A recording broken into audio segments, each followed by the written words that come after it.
Hello friends, welcome back to our channel. ഞാനും എൻ്റെ മക്കളും കൂടി മൈജിയിലേക്ക് ഒന്ന് പോകുകയാണെങ്കിൽ നമുക്ക് ഇവിടുന്ന് ഒരു സാധനം മേടിക്കാൻ വേണ്ടിയിട്ട് ഉണ്ട്. അതിന് മുമ്പ് ആദ്യമായിട്ടാണ് നമ്മുടെ ചാനൽ കാണുന്നതെങ്കിൽ തീർച്ചയായിട്ടും നമ്മുടെ ചാനലിലേക്ക് സബ്സ്ക്രൈബ് ചെയ്ത് സപ്പോർട്ട് ചെയ്യണേ. അപ്പോൾ നമ്മൾ മേടിക്കാൻ വന്നത് ഇതാണ് കേട്ടോ, ഫ്രിഡ്ജ് വാങ്ങിക്കാൻ വേണ്ടി വന്നതാണ്. ഡബിൾ ഡോറാണ് നമ്മൾ നോക്കുന്നത്. നമ്മുടെ വീട്ടിലെ ഫ്രിഡ്ജ് ആണെങ്കിൽ ഒന്നിനും കൊള്ളാത്ത അവസ്ഥയിലായിട്ടോ, തണുപ്പില്ല, മാസം മാസം കറണ്ട് ബില്ല് ഇരട്ടിയാണ് വരുന്നത്. ഭയങ്കര സീനായിട്ട് ഒരു 25 വർഷമൊക്കെ പഴക്കമുണ്ടെന്ന് തോന്നുന്നു നമ്മുടെ ഫ്രിഡ്ജിന്. അതുകൊണ്ട് തന്നെ നമ്മളത് വേണ്ടാന്ന് വെച്ചിട്ട് പുതിയതൊരെണ്ണം മേടിക്കാൻ വേണ്ടി വന്നതാണേ. അപ്പം നോക്കിയപ്പോഴത്തേക്ക് ഇവിടെ വന്നപ്പോൾ എന്ത് ഫ്രിഡ്ജാന്ന് ചോദിച്ചാൽ പറയണ്ട, ഒരു മൂല തൊട്ട് അപ്പുറത്തെ മൂല വരെ നിറച്ച് ഫ്രിഡ്ജാണ്. ഇത് ഹയറാണ് കേട്ടോ, എനിക്ക് ഹയറാണ് ഇഷ്ടപ്പെട്ടത്. അപ്പോൾ ഏറ്റവും നല്ല ഫ്രിഡ്ജ് ഏതാണെന്ന് അറിയാവുന്നവരുണ്ടെങ്കിൽ ഇന്ന് കമൻറ്റ് ചെയ്യണേ. നമ്മൾ നോക്കിയത് സാംസങ്ങിൻ്റെ നോക്കി, പിന്നെ ഹയറാണ് കണ്ടത് കേട്ടോ. അപ്പോൾ എനിക്ക് ഹയറാണ് ഇഷ്ടപ്പെട്ടത്, കാരണം അതിൻ്റെ അകത്ത് കുറച്ചൊരു ഭംഗിയുണ്ട് കാണാനൊക്കെ. പിന്നെ നമ്മൾ സാംസങ്ങിൻ്റെ നോക്കിയായിരുന്നു കേട്ടോ, പക്ഷേ എനിക്കത് അങ്ങോട്ട് അത്രയ്ക്ക് ഇഷ്ടപ്പെട്ടില്ല. പക്ഷേ മക്കൾക്ക് അത് മതി എന്ന് പറഞ്ഞുകൊണ്ട് നിൽപ്പുണ്ടായിരുന്നു. അതിൽ പൂവും കായ കണ്ടപ്പോൾ അവർക്ക് ഭയങ്കരമായിട്ട് അങ്ങ് ഇഷ്ടപ്പെട്ടു കേട്ടോ. ഇത് ഹയറാണ്. അപ്പോൾ ഇതിൻ്റെ 2 മോഡലുണ്ടായിരുന്നു, 27 രൂപയുടെയും 24 അങ്ങനെ കണ്ടാണ് പറഞ്ഞത്. ഞാൻ കറക്റ്റായിട്ട് ഓർക്കുന്നില്ല. ഹയറിൻ്റെ ഇവർ കാണിച്ചത് 2 മോഡലിൽ, ഒരെണ്ണത്തിൻ്റെ അകത്ത് സാധാ നമ്മുടെ ഫ്രിഡ്ജ് പോലെ മുകളിൽ ഫ്രീസർ വരും, താഴത്തേക്ക് സാധാ ഫ്രിഡ്ജ്. പിന്നെ ഒരെണ്ണം കാണിച്ചത് മുകളിലേക്ക് ഫ്രിഡ്ജും താഴെയായിട്ട് ഫ്രീസറും അങ്ങനെയാണ് കാണിച്ചത്. എനിക്ക് ഹയർ ഭയങ്കരമായിട്ട് അങ്ങോട്ട് ഇഷ്ടപ്പെട്ടു കേട്ടോ, നല്ല രസമുണ്ടായിരുന്നേ. അപ്പോൾ ഇതാണ് 2ാമത്തെ മോഡൽ കേട്ടോ. അപ്പോൾ പിള്ളേരാണെങ്കിൽ ആ പൂവുള്ളത് മതി എന്ന് പറഞ്ഞുകൊണ്ട് അവിടെ നിൽപ്പുണ്ട്. സാംസങ് അതിൽ ഏതാണ് ഏറ്റവും നല്ലതെന്ന് എനിക്കറിയില്ല കേട്ടോ. അപ്പോൾ ഇത്രയും വിലയാകുന്നൊന്നും വിചാരിച്ചില്ല. ചെന്ന് കയറി കഴിഞ്ഞപ്പോഴാണ് അറിഞ്ഞത് ഇത്രയും റേറ്റ് ഉണ്ടെന്ന് കേട്ടോ. അപ്പോൾ നമ്മുടെയൊക്കെ ഫ്രിഡ്ജ് കുറേ വർഷമായതുകൊണ്ട് മാത്രമാണ് വാങ്ങിക്കുന്നത്, അല്ലെങ്കിൽ അത് കളയത്തേ ഇല്ലായിരുന്നു. പിന്നെ അതിപ്പോൾ വേണ്ടാന്ന് വെച്ചിട്ടോ, കാരണം നമ്മൾ സാമ്പത്തികമായിട്ട് കുറച്ചിപ്പോൾ ബുദ്ധിമുട്ടിലായതുകൊണ്ട് തന്നെ കുറച്ച് കഴിഞ്ഞിട്ട് വാങ്ങിക്കാമെന്ന് പറഞ്ഞുകൊണ്ട് നമ്മൾ പോരുകയാണ് ചെയ്തത്.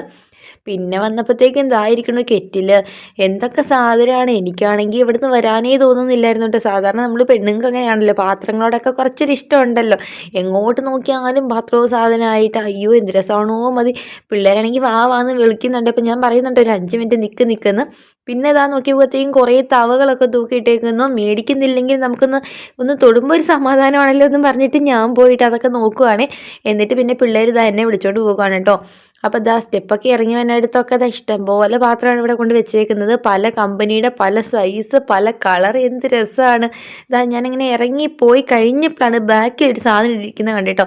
നേരെ റിവേഴ്സ് അടിച്ചു, ഇതാ ഇരിക്കണു കേട്ടോ. ഇത് 3 പാത്രത്തിന് 1190 രൂപ. ഇത് ഒരെണ്ണം വാങ്ങിയാലോ എന്നൊക്കെ ഞാൻ പറയുന്നുണ്ടായിരുന്നു. പക്ഷെ മക്കൾ പറയുന്നുണ്ട് വേണ്ട, വീട്ടിൽ ആവശ്യത്തിനുണ്ടല്ലോ, പോകാമെന്ന് പറയുന്നുണ്ട്. പിന്നെ ഇതാ പിള്ളേരിങ്ങനെ നിർത്താത്തത് കൊണ്ട് മാത്രം ഞാൻ ഇതാ അവരുടെ കൂടെ ഇറങ്ങി പോവുകയാണേ. അപ്പോൾ എങ്ങോട്ട് നോക്കിയാലും പാത്രവും സാധനമായിട്ട് എന്ത് രസമാണെന്ന് ചോദിച്ചാൽ പറയണ്ട. നമ്മൾ വീട്ടമ്മമാർക്ക് പിന്നെ അങ്ങനെയാണല്ലോ, പാത്രം എന്ന് വെച്ചിട്ടുണ്ടെങ്കിൽ അത്രയ്ക്ക് ഇഷ്ടമാണല്ലോ. പിന്നെ ഇതാ സ്റ്റെപ്പൊക്കെ ഇറങ്ങി വന്നു കഴിഞ്ഞപ്പോഴത്തേക്കും എന്താ ഈ ഒരു സൈഡിൽ കണ്ടോ, ഇങ്ങോട്ട് ഫുള്ളിങ്ങനെ സ്പീക്കറും കാര്യങ്ങളൊക്കെയാണ് അവർ വെച്ചേക്കുന്നത്. പിന്നെ ഓപ്പോസിറ്റ് സൈഡിലേക്ക് ബാക്കി ഇൻഡക്ഷൻ കുക്കറോ അങ്ങനെ എന്തൊക്കെയോ ഇതേ ഇരിക്കുന്ന മുഴുവൻ വാഷിംഗ് മെഷീനാണ്. എന്ത് സാധനമാണെന്ന് ചോദിച്ചാൽ പറയണ്ട, നല്ല രസമാണ്. ഇവിടുന്ന് വരാനേ തോന്നുന്നില്ലായിരുന്നു കേട്ടോ. പിന്നെ ഇതാ വിഷമിച്ചാണെങ്കിൽ നമ്മൾ കടയിൽ നിന്ന് ഇറങ്ങുകയാണ്. നമ്മളൊന്നും വാങ്ങിച്ചിട്ടില്ല കേട്ടോ, കുറച്ചൊന്ന് പൈസയായി കഴിഞ്ഞിട്ട് വാങ്ങിക്കാം എന്നുള്ള രീതിയിലാണ്. ഇതാ പുറത്തേക്ക് ഇറങ്ങിയപ്പോൾ അയ്യോ എന്തൊരു വെയിലാന്ന് ചോദിച്ചാൽ പറയണ്ട. പിന്നെ മക്കൾക്ക് എന്തെങ്കിലുമൊക്കെ കഴിക്കാൻ വേണമെന്ന് പറഞ്ഞു. പിന്നെ നമ്മൾ സ്നാക്ക് ബോക്സ് എന്ന് പറഞ്ഞ ഒരു കടയിൽ പോയി കയറുകയാണ് ചെയ്തത്. അത്യാവശ്യം കുറേ സാധനങ്ങൾ അവിടെ ഉണ്ട്. അപ്പോൾ ഞാൻ പിള്ളേരോട് ചോദിക്കുക നിങ്ങൾക്ക് എന്താ വേണ്ടതെന്ന്. ഇവരെ പിന്നെ ഒരു കടയിൽ കയറ്റി കഴിഞ്ഞിട്ടുണ്ടെങ്കിൽ വീട്ടിൽ പിന്നെ മക്കൾക്ക് വിശപ്പേ ഇല്ല. പുറത്തിറങ്ങി കഴിയുമ്പോൾ അവർക്ക് 2 വായാണേ, അതുപോലെ വിശപ്പാണ്. പിന്നെ ഒന്നും പറഞ്ഞില്ല കേട്ടോ, സമൂസ മതി എന്ന് പറഞ്ഞു.